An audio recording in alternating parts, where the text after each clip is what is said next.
6-year-old Tyler Brooks vanished from his front yard on July 9, 2010. 14 years later, a 20-year-old man walked into his brother's graduation party, carrying a present. Same blonde hair, but now fully grown, asking why everyone stopped celebrating when he handed over the gift. Then his brother checked the wrapping paper and found a birthday card dated from the day Tyler disappeared. What that card revealed about the missing years would tear their family reunion apart with impossible questions. June 15, 2024. The Brooks family backyard buzzed with the kind of celebration they hadn't allowed themselves in over a decade. Colorful streamers hung between oak trees that had grown taller in Tyler's absence. Tables overflowed with Jake's favorite foods, and for the first time since 2010, laughter echoed through the space where a little boy once played with toy trucks. Jake Brooks, now 22 and fresh out of college with a computer science degree, stood surrounded by relatives who'd watched him carry the weight of his missing brother through his teenage years. His graduation cap sat crooked on his head, a genuine smile finally breaking through the careful composure he'd maintained for so long. Sarah Brooks moved between guests with nervous energy, her hands never quite still, as if staying busy could prevent the shadow of Tyler's absence from falling across this moment of triumph. He would have been so proud, Aunt Linda whispered to Michael Brooks, squeezing his shoulder as they watched Jake pose for photos. Michael nodded, his jaw tight with the familiar ache of celebrating milestones Tyler would never reach. At exactly 7:30 p.m., the back gate creaked open. Sarah turned toward the sound, expecting another late-arriving cousin. Instead, a young man stepped through, tall and lean with sun-bleached blonde hair that caught the setting light. He carried a small wrapped gift in hands that seemed too large for his still boyish face. The conversation died, not gradually, but all at once, like someone had cut the power to the entire party. 43 guests stood frozen, drinks halfway to their lips, forks suspended over plates of cake. The young man looked around with confused blue eyes that every Brooks family member recognized. "I'm sorry I'm late," he said, his voice deeper than anyone remembered but carrying the same gentle cadence. "I brought Jake his birthday present." He held out the gift with a smile that faltered as he took in the sea of shocked faces. Why did everyone stop talking? Jake's graduation cap fell from his head as he stared at the face he'd seen age progressed on missing person websites for 14 years. Sarah's wine glass shattered against the patio stones. Michael grabbed the nearest chair to steady himself.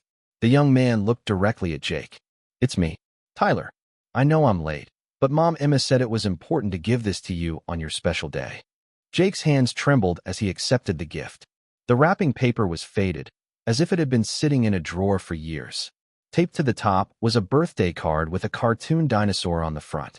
Jake opened it with the caution of someone defusing a bomb. In childish handwriting, barely legible, were the words, "Happy 9th birthday, Jake. Love, Tyler." Below that, in different ink, someone had written, "July 9th, 2010, from your new family. Love, Mom Emma." July 9th, 2010. The day Tyler vanished. The day he was supposed to give Jake a birthday present, but never came home. The card trembled in Jake's hands as he looked up at the young man, claiming to be his brother. "Tyler," he whispered. "Yeah," Tyler replied, confusion spreading across his features. "Why is everyone looking at me like that?" The impossible had walked through their back gate. But what Tyler didn't understand yet was that his family had been mourning him as dead for 14 years. And what the family didn't know was that Tyler had been living an entirely different truth, one that would shatter everything they thought they knew about the day he disappeared. The present Tyler had been trying to deliver for 14 years was finally in Jake's hands. But the questions it raised would prove far more devastating than any gift could heal. To understand how impossible Tyler's return truly was, you have to know who the Brooks family used to be. Before the police reports, before the sleepless nights, before the marriage counseling, and the guilt that would consume them all. You have to know about the house on Maple Street where neighbors stopped to chat and children's laughter was the soundtrack of every summer evening. Cedar Rapids, Iowa, 2010. The Brooks family lived in a storybook neighborhood where American flags flew from every porch and sidewalk chalk was considered street art. Michael Brooks worked construction, his calloused hands building the foundation of their middle-class dreams. Every evening at 5:47 p.m., his Ford pickup would rumble into the driveway, and Tyler would abandon whatever he was doing to race toward the sound. Those reunions became family legend. Tyler launching himself into Michael's arms, both of them laughing as they spun in circles on the front lawn. Sarah Brooks had mastered the delicate art of raising two boys while maintaining her sanity. She taught second grade at Jefferson Elementary, which meant she understood children's minds in ways that made her an exceptional mother. Her kitchen was the neighborhood's unofficial headquarters, where scraped knees received bandages and hurt feelings got healed with homemade cookies. The smell of her chocolate chip cookies could draw children from 3 blocks away. But it was the relationship between Jake and Tyler that defined their family's heart. Jake, 8 years old and fiercely protective of his little brother, had appointed himself Tyler's guardian. He taught Tyler to ride a bike, holding the seat steady while Tyler wobbled down Maple Street, shouting encouragement until those training wheels came off for good. Jake read bedtime stories when Sarah was too tired, creating voices for every character until Tyler collapsed in giggles. Tyler was everything a 6-year-old should be. Curious about everything. Fearless in that way that makes parents simultaneously proud and terrified. He collected bugs in mason jars, asked approximately 1,000 questions per day, and had never met a stranger. This last quality would later haunt his family, but in 2010, it was just part of Tyler's infectious personality. Sunday evenings were sacred in the Brooks household. Michael would fire up the grill while Sarah prepared side dishes. Jake and Tyler would set up the slip-and-slide, transforming their backyard into a water park. The whole neighborhood knew they were welcome. The Hendersons from next door, the Martinez family from across the street, anyone who wanted to join their makeshift community. Tyler's favorite spot was the front porch swing, where he'd sit with his collection of Matchbox cars, creating elaborate scenarios involving rescue missions and race competitions. He'd wave at every car that passed, earning waves back from neighbors who'd grown to expect his enthusiastic greetings.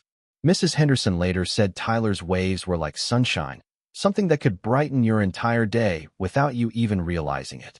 The Brooks family had achieved something increasingly rare in modern America: genuine contentment. They weren't wealthy, but they were rich in the ways that mattered. Michael's construction business was steady. Sarah loved her teaching position. Jake excelled in school and Little League. And Tyler approached each day like it was Christmas morning. Their house was the kind of place where screen doors slammed constantly, where bicycles were abandoned on front lawns, where parents knew their children were safe because everyone was watching everyone's kids. It was Norman Rockwell America, the kind of life people moved to small towns hoping to find. But beneath this perfect surface, small cracks were already forming. Tyler's trust in strangers worried Sarah, though she'd never imagined how dangerous that trait could become. His habit of wandering just a little too far from home during neighborhood explorations made Michael nervous, but not enough to restrict the freedom they believed every child deserved. These weren't red flags. They were just personality quirks in a 6-year-old boy who saw the world as fundamentally safe and friendly. The Brooks family had no way of knowing that Tyler's innocent nature would soon attract attention from someone who saw opportunity where they saw childhood wonder. July 9th, 2010 was supposed to be just another summer day in their perfect life. Instead, it became the day their world shattered into pieces they're still trying to put back together 14 years later. The temperature hit 87 degrees by noon on July 9th, 2010. One of those perfect summer Fridays when children poured out of houses like water from a broken dam, desperate to squeeze every moment from their freedom. Tyler Brooks had been awake since 6:30 a.m., his internal clock calibrated to summer vacation mode. By 7 a.m., he was already in the front yard arranging his Matchbox cars in elaborate formations, preparing for what would unknowingly become his final day of childhood innocence. Sarah Brooks moved through her morning routine with the practiced efficiency of a mother managing summer break. Coffee first, always coffee first. Then the mental checklist. Jake's baseball practice at 2 p.m., grocery shopping before the weekend rush, dinner prep for Michael's return from the Morrison construction site. She watched Tyler through the kitchen window as he narrated adventures to his toy cars, his blonde hair catching the morning light like spun gold. "Tyler, stay where I can see you," she called through the screen door, the same gentle reminder she issued every morning. Tyler waved without looking up, too absorbed in his imaginary rescue mission to fully acknowledge her words. This exchange, repeated thousands of times, had become as routine as breathing. Neither of them could have known it would be their last normal moment together. Michael had left for work at 6:45 a.m., kissing Sarah goodbye and ruffling Tyler's hair as the boy worked on his car arrangements. "Keep an eye on your brother," he'd told Jake, who was sprawled on the living room floor with his Nintendo DS. Jake had mumbled agreement without lifting his eyes from the screen, a response that would haunt him for 14 years. By 3 p.m., the heat had driven most children indoors for lunch and air conditioning. But Tyler remained on the front porch, now building elaborate ramps for his cars using books he'd borrowed from Sarah's teaching supplies. Mrs. Henderson, watering her petunias next door, paused to watch his engineering efforts with the kind of smile reserved for neighborhood children who've become extensions of your own family. "That's quite a setup you've got there, Tyler," she called over. Tyler beamed and launched into a detailed explanation of his car obstacle course, complete with sound effects and dramatic crashes. Mrs. Henderson nodded seriously, treating his creation with the respect it deserved. Their conversation lasted exactly 7 minutes. At 3:17 p.m., she went inside to start dinner preparations. That simple decision would make her the last person to have a normal conversation with Tyler Brooks. At 3:42 p.m., Tyler made a decision that seemed perfectly reasonable to a 6-year-old mind. His cars needed gas, and the corner store 3 blocks away sold the kind of candy that could substitute for fuel in elaborate pretend games. He'd walked to Murphy's Market dozens of times with Jake or his parents. The route was simple, straight down Maple Street, left on Oak, 2 blocks to the store with the friendly bell that chimed when you opened the door. Tyler found Sarah in the kitchen, sleeves rolled up, preparing to tackle the weekend's grocery list. "Mom, can I walk to Murphy's? I need gas for my cars." Sarah paused, pen hovering over her shopping list. Tyler had never gone to the store alone, but he was 6 now, practically grown up in his own mind. The store was close, the neighborhood safe, and part of her believed children needed small tastes of independence to develop confidence. "Stay on the sidewalk," she said, reaching for her purse. "Take $2. Buy something small and come straight home. No talking to strangers, no stopping anywhere else." Tyler nodded solemnly, accepting the money with the gravity of someone being trusted with an important mission. He kissed Sarah's cheek, grabbed his favorite baseball cap, and headed for the front door. At 3:47 p.m. exactly, Tyler Brooks stepped off his front porch and into the summer afternoon. Mrs. Henderson, visible again in her yard, waved as Tyler walked past with purpose. He waved back, his stride confident and happy. She would later tell police that he looked like any child on a summer errand, completely at ease in his familiar world. But somewhere between his front porch and Murphy's Market, Tyler Brooks encountered someone who saw opportunity in a 6-year-old's trust. Someone who had been waiting for exactly this moment, when a child would be walking alone with the kind of innocence that makes them easy to deceive. Tyler never reached the corner store. The friendly bell never chimed for his arrival. And at 4:15 p.m., when he should have been walking home with candy in his pocket and stories to tell, Tyler Brooks simply ceased to exist in the world his family knew. The last normal day was over. The nightmare was about to begin. 4:15 p.m., Sarah Brooks glanced at the kitchen clock and felt the first flutter of unease. Tyler should have been walking through the door by now, pockets full of candy and stories about his adventure to Murphy's Market. She moved to the front window, expecting to see his small figure turning the corner onto Maple Street. The sidewalk stretched empty in both directions. 4:25 p.m. The flutter became a knot. Sarah stepped onto the front porch, shading her eyes against the afternoon sun as she scanned the street. Mrs. Henderson was still in her garden, deadheading roses with the methodical precision of someone who found peace in routine tasks. "Helen," Sarah called across the fence. "Did you see Tyler come back from the store?" Mrs. Henderson straightened, her expression shifting from casual neighborliness to concern. "I saw him leave around 3:45. He waved, seemed excited about something. But I haven't seen him return." 4:30 p.m. Sarah's maternal instincts, finely tuned by 6 years of loving vigilance, began screaming warnings she didn't want to acknowledge. She grabbed her keys and drove the 6 blocks to Murphy's Market, taking the exact route Tyler would have walked. Her eyes swept every yard, every alley, every possible place a curious 6-year-old might have been distracted. The bell above Murphy's Market door chimed as Sarah pushed inside. The elderly owner, Mr. Murphy, looked up from his crossword puzzle with the welcoming smile he reserved for neighborhood families. "Did Tyler come in today?" Sarah asked, her voice steady despite the panic building in her chest. Mr. Murphy's bushy eyebrows drew together in thought. "Tyler Brooks? No, haven't seen him since Tuesday when you brought both boys in for ice cream." His concern deepened as he registered Sarah's expression. "Is everything all right?" 4:45 p.m. Sarah's hands shook as she dialed Michael's work number from Murphy's payphone. The construction foreman answered on the third ring, his voice barely audible over the sound of machinery. "Michael needs to come to the phone immediately," Sarah said. "It's an emergency." Those words, emergency, transformed everything. Michael Brooks, who had been installing drywall in what would become someone else's dream kitchen, dropped his tools and ran to the phone, his work boots echoing against concrete floors. "Tyler's missing," Sarah whispered, as if saying it quietly might make it less real. "He left for Murphy's an hour ago. He never got here. Nobody's seen him." 5 p.m. Michael arrived at Murphy's Market to find Sarah standing in the parking lot, her face pale but determined. Together, they retraced Tyler's route, calling his name, checking with every neighbor who might have seen something. The Martinez family joined them, then the Johnsons from 3 houses down. Within minutes, an informal search party had formed, parents understanding without explanation that every minute mattered. Jake, summoned from his video games, felt the weight of adult fear settle over their house like storm clouds. "I was supposed to watch him," he whispered to his mother, guilt already beginning its corrosive work. Sarah pulled him close, but her attention remained fixed on the street where Tyler should have appeared. 5:30 p.m.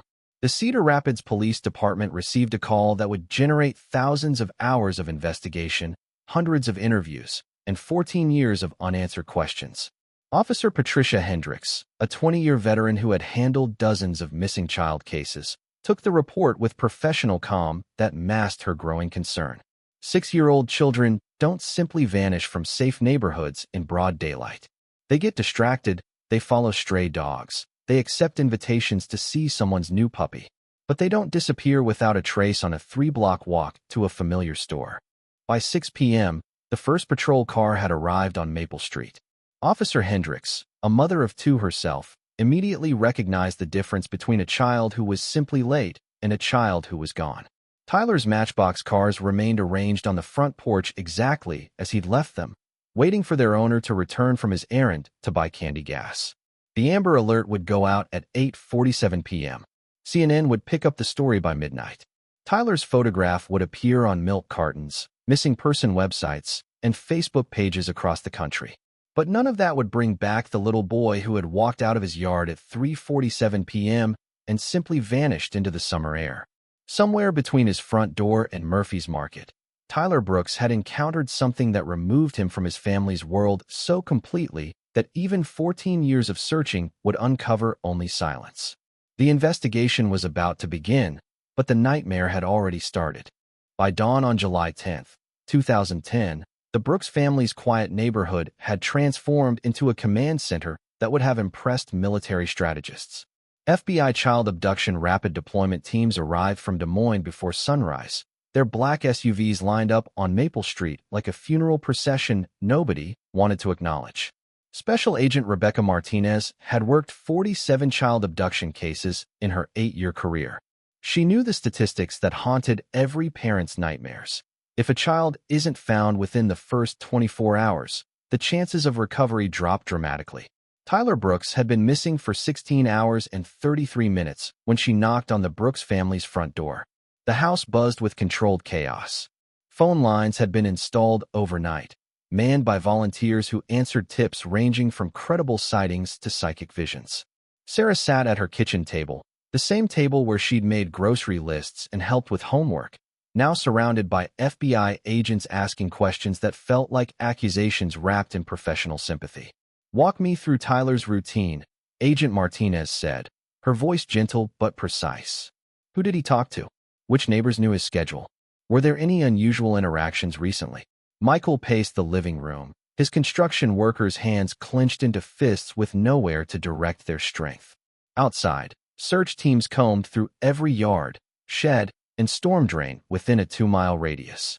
German shepherds moved methodically through the neighborhood, their handlers following scent trails that led nowhere. The first major breakthrough came at 11:47 a.m. when Murphy's Market's security camera footage was analyzed. The grainy black and white images showed the store's exterior with timestamp precision. Tyler never appeared in any frame. He had vanished somewhere between leaving his house and reaching his destination, a distance that should have taken exactly 8 minutes to walk. But at 2:15 p.m., Agent Martinez received a call that changed everything. A traffic camera at the intersection of Oak Street and Cedar Avenue, positioned to catch drivers running red lights, had captured something unexpected. At 3:52 p.m. on July 9th, a blue sedan had been recorded traveling east on Oak Street, Tyler's intended route to the store. The vehicle moved slowly, deliberately, as if the driver was looking for something or someone. In the passenger seat, enhancement specialists detected the blurred outline of what appeared to be a small figure. The license plate was partially obscured by mud, but 3 letters were visible: KBX. Within hours, every blue sedan registered in Iowa with those letters was being tracked down and investigated. The net widened to include surrounding states as the FBI's resources kicked into full gear. This wasn't just a missing child case anymore. This was a potential kidnapping with photographic evidence. Jake Brooks sat in his bedroom, surrounded by get-well cards from classmates who didn't understand that grief and guilt aren't illnesses that can be cured with kind words. He stared at Tyler's empty bed across the room, still unmade from that final morning, and whispered apologies to air that couldn't carry them to his missing brother. The media attention exploded on day 2. Nancy Grace devoted an entire hour to Tyler's disappearance, interviewing child safety experts who spoke about stranger danger while Tyler's school photo glowed on television screens across America. The tip line received over 400 calls in the first 48 hours, each one investigated with the desperate hope that someone, somewhere, had seen something that would bring Tyler home. But as days became weeks, Agent Martinez began recognizing the signs she'd seen in too many cases before. The physical evidence was minimal. The witness accounts were scattered and contradictory. The blue sedan had led to 12 false leads and 1 arrest of a man whose only crime was driving while anxious about unpaid speeding tickets. The reward fund, started by Tyler's grandparents, grew to $75,000 as the community rallied around the Brooks family. Billboards appeared along highways throughout the Midwest, Tyler's smiling face asking drivers if they'd seen this child. His image became as familiar as missing milk carton kids from previous decades, a symbol of every parent's worst fear. By the end of July, the FBI had interviewed 847 people, searched 23 properties, and followed up on 1,200 tips. They had eliminated 15 registered sex offenders, investigated 8 potential abduction scenarios, and ruled out family involvement after extensive polygraph examinations. But Tyler Brooks remained missing, as if he had simply walked out of existence on a summer afternoon when all he wanted was candy for his toy cars. August 3, 2010. The break Agent Martinez had been waiting for arrived in the form of a phone call from a nervous woman in Waterloo, Iowa. Her neighbor, she whispered, had been acting strange since the day Tyler disappeared. He owned a blue sedan. He worked odd jobs around town, and she'd seen him washing his car obsessively at 2 a.m. the night after Tyler vanished. Kevin Walsh, 34 years old, lived alone in a deteriorating rental house 47 miles from Cedar Rapids. When FBI agents knocked on his door, they found a man whose nervous energy and evasive answers immediately raised red flags. His 1998 Honda Civic was blue, though a different shade than captured on the traffic camera. More concerning was what they discovered in his background check. Walsh had been arrested twice for approaching children at playgrounds, though charges had been dropped both times due to insufficient evidence. He had no alibi for July 9th beyond claiming he'd been driving around, thinking. When agents searched his property, they found children's clothing that didn't belong to any known relatives. In the trunk of his car, trace amounts of what appeared to be blood. For 3 days, the Brooks family allowed themselves to hope. This was it. This was the monster who had stolen their son. Walsh's photo appeared on every news channel, his confused face becoming the symbol of evil that parents could finally direct their rage toward. But forensic analysis shattered that hope as quickly as it had been built. The blood in Walsh's trunk belonged to a deer he claimed to have hit weeks earlier, a story corroborated by a repair shop receipt. The children's clothing came from his ex-girlfriend's kids, verified through bitter but truthful testimony. Most devastating of all, Walsh's car didn't match the traffic camera footage upon closer inspection. Different model year, different tire configuration, different everything. By August 15th, Kevin Walsh was released without charges, leaving behind only apologies and threats from vigilante neighbors who had already convicted him in their minds. The real perpetrator remained free while an innocent man's life lay in ruins.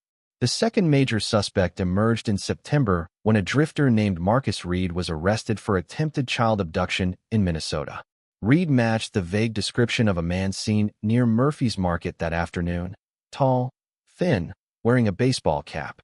He drove a blue pickup truck and had a history of approaching children with offers of candy or puppies. For 6 weeks, Reed became the focus of intense investigation. Agents traced his movements across 3 states, interviewed former cellmates, and constructed timelines that seemed to place him in Cedar Rapids during Tyler's disappearance. Sarah Brooks watched his mugshot on television and felt something she hadn't experienced in months: the possibility of answers. But Reed's alibi proved unshakable. On July 9, 2010, he had been in county lockup in Omaha, Nebraska, serving 30 days for public intoxication. Jail records, court documents, and security footage all confirmed what investigators didn't want to accept. Marcus Reed couldn't have taken Tyler because he was behind bars when Tyler vanished. By Christmas 2010, the Brooks family had endured 4 false arrests, dozens of false sightings, and hundreds of cruel prank calls from people who claimed to have Tyler.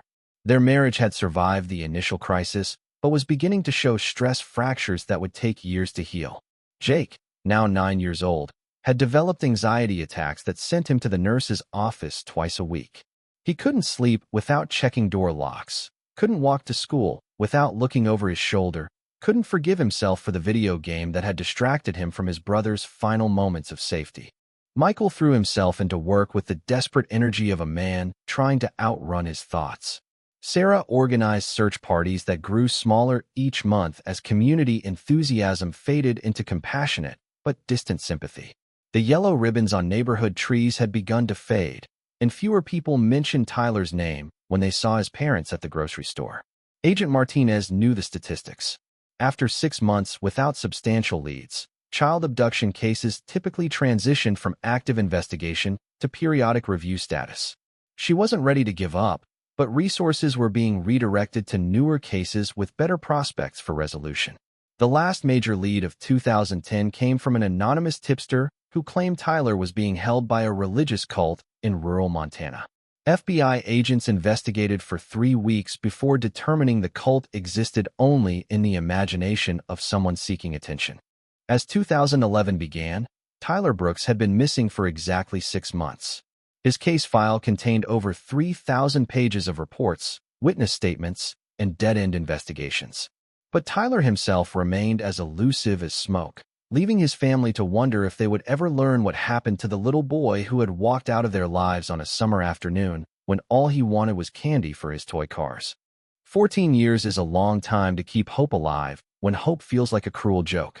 By 2015, Tyler Brooks would have been 11 years old, starting middle school, probably taller than Jake had been at that age. Instead, he remained frozen in time at 6 years old, his school photo aging on milk cartons while the world moved forward without him. The Brooks family had learned to navigate life around the Tyler-shaped hole in their existence. They moved to a smaller house across town in 2012, unable to bear living where Tyler's Matchbox cars still waited on the front porch for an owner who would never return. But even in their new home, Sarah kept Tyler's bedroom exactly as it had been: dinosaur sheets, toy trucks arranged by size, a Spider-Man poster that had been his pride and joy. Michael returned to his construction work, but neighbors noticed he no longer whistled while installing drywall. His conversations became shorter, more focused on immediate tasks rather than the easy banter he'd once shared with colleagues. He threw himself into building other people's dream homes while his own family's dreams remained shattered. Jake, now 16 and nearly 6 feet tall, had transformed his survivor's guilt into academic excellence. He studied computer science with the intensity of someone trying to solve unsolvable problems, perhaps hoping that somewhere in algorithms and data analysis he might find patterns that had eluded law enforcement. His teachers called him brilliant but distant. His classmates called him the kid whose brother disappeared. Every July 9th brought renewed media attention, but the coverage grew shorter each year. 5 years later, became 10 years later, became brief mentions on slow news days. Tyler's case joined the ranks of America's unsolved mysteries, discussed on internet forums by amateur detectives who dissected evidence with the enthusiasm of hobbyists. Sarah had contacted every psychic, every medium, every person who claimed special insight into missing children cases. She'd driven to supposed Tyler sightings in Wisconsin, Colorado, and Texas, each time returning home with crushed hope and deeper despair. Michael stopped trying to convince her these trips were futile. Sometimes false hope was the only hope available. The reward fund had grown to $125,000 by 2020, funded by Tyler's grandparents, community donations, and Michael's construction earnings. But leads had dwindled to occasional crank calls and internet conspiracy theories that blamed everyone from government agencies to underground trafficking rings. Agent Martinez had retired in 2018, but she still called Sarah every year on Tyler's birthday. The conversation never changed, no new developments, but the case remained officially open. Martinez's replacement, Agent Chun, reviewed the file annually but admitted privately that after 14 years, Tyler Brooks was likely never coming home alive. By 2024, Jake was finishing his computer science degree at Iowa State University. His graduation represented the family's first genuine celebration since 2010.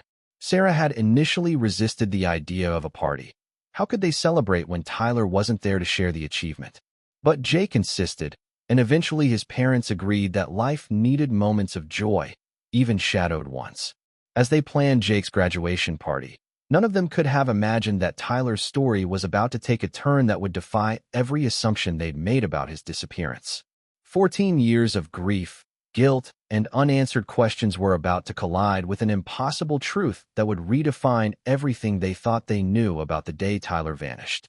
The cold case was about to become burning hot again, but not in any way the Brooks family could have prepared for. One 6-year-old boy who trusted a stranger's promise of helping a sick puppy proved that even the most extensive FBI investigations couldn't penetrate religious isolationist compounds that required local Montana authorities to dismiss reports of suspicious adoptions for over a decade. Tyler's birthday card finally revealed the systematic psychological manipulation that Child Protection Services refused to investigate despite multiple warnings about Emma Caldwell's history of targeting vulnerable families. The cult's brainwashing tactics that stole 14 years of childhood became a testament to one returned son's innocence, exposing failures within our missing children recovery systems. How many other rescued children remain hidden in remote compounds, their disappearances dismissed as runaways or custody disputes? What happens when religious freedom protections enable predators to operate beyond government oversight while families suffer in silence? Can missing children investigations survive when penetrating isolated communities becomes secondary to respecting alternative lifestyles? Drop a comment below. Do you believe similar survivalist compounds still harbor missing children today? Hit subscribe for more investigations proving isolation enables manipulation while bureaucracy protects predators. The DNA test took 47 minutes to process at Cedar Rapids Memorial Hospital. 47 minutes during which the Brooks family sat in sterile silence, afraid to breathe too deeply, afraid to hope too completely. The young man who claimed to be Tyler sat calmly in the corner chair, his confusion growing as he watched his supposed family treat his return like a medical emergency rather than a celebration. "I don't understand why everyone's acting so strange," Tyler said, his voice carrying the same gentle cadence Sarah remembered from bedtime stories 14 years ago. "Mom, Emma said you'd be happy to see me." Dr. Patricia Hoffman had run DNA comparisons for family reunifications before, but never under circumstances quite like these. The sample from Tyler's cheek swab was being compared against genetic material collected from his toothbrush in 2010. A toothbrush Sarah had preserved in a sealed bag with the desperate hope it might someday help identify remains. At 9:17 p.m., Dr. Hoffman entered the waiting room with results that would rewrite everything the Brooks family thought they knew about Tyler's disappearance. "The DNA is a conclusive match," she announced. "This is definitely Tyler Brooks." Michael collapsed into his chair as if someone had cut his strings. Sarah began crying. Not tears of joy, but tears of complete overwhelm. Jake stared at Tyler with the expression of someone seeing a ghost, which in many ways, he was. But Tyler's reaction was the most heartbreaking of all. Instead of reunion joy, his face showed growing distress. "Why isn't anyone happy? Mom Emma said you missed me. She said you wanted me to come home." "Who is Mom Emma?" Sarah whispered, kneeling in front of Tyler as if approaching a wounded animal. "Tyler, baby, where have you been?" Tyler's explanation shattered every assumption investigators had made about his disappearance. He spoke of Mom Emma and Dad Robert, of living on a farm in Montana where they raised chickens and grew their own vegetables. He described homeschooling sessions where he learned mathematics and reading, but never about the outside world. He talked about helping with chores, playing with farm animals, and believing completely that his birth family had abandoned him. "Mom Emma said you didn't want me anymore," Tyler said, his voice growing smaller. "She said that's why I had to come live with them. But when Dad Robert died last month, she told me I should bring you Jake's birthday present because families should forgive each other." The birthday present, wrapped 14 years ago by a 6-year-old boy who never got the chance to deliver it, had become a time capsule of interrupted love. Tyler had carried it across 3 states because he believed in the power of gifts to heal broken relationships, not knowing that his family had been broken by his absence, not his presence. Agent Chin arrived at the hospital at 11:30 p.m., her mind racing with questions that would reshape the entire investigation. If Tyler had been living on a Montana farm for 14 years, why hadn't anyone found him? Who were Mom Emma and Dad Robert? And how had a 6-year-old's disappearance been transformed into what Tyler believed was a rescue? The reunion the Brooks family had dreamed of for 14 years was happening, but it felt nothing like they'd imagined. Instead of answers, Tyler's return had generated more questions than ever. And the most disturbing question of all was just beginning to surface. Had Tyler been kidnapped, or had he been convinced he was being saved?